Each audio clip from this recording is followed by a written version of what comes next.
وفدا أمريكي يترجى السيسي: أوقف تحركات الجيش المصري على الحدود ونحن جاهزون لتنفيذ كل مطالب مصر كاملة. وصل إلى القاهرة قبل ساعات وفدا أمريكيا أرسله الرئيس الأمريكي دونالد ترامب بعد رسائل الاستغاثة التي جاءته من نتنياهو. الوفد قال للرئيس السيسي: واشنطن تتفهم غضب القاهرة وتدرك أن إسرائيل وقعت في عديد الأخطاء، لكن الحرب كل أطرافها خاسرة، لذلك جئنا طالبين الهدنة وتنفيذ المطالب المصرية.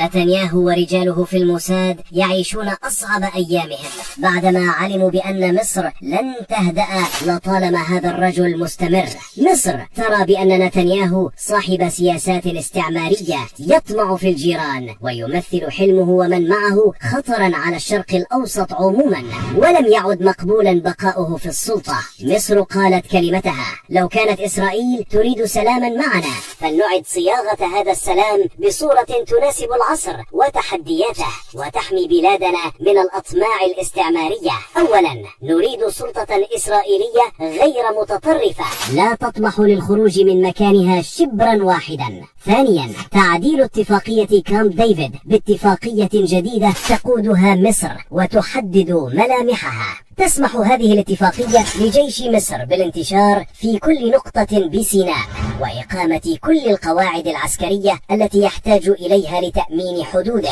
وإنشاء مصانع التسليح التي يحتاج إليها. وضع ضوابط وقيود تمنع إسرائيل من التلاعب في أي بلد جار بمصر، والخروج سريعا من ملفات السودان وباب المندب باليمن، وإجبار حلفائها على ذلك. إذا لم تنصت إسرائيل للأمر ولم توقع على اتفاقية جديدة فلن يحاسبنا أحد على أي خطوات من شأنها حماية بلادنا.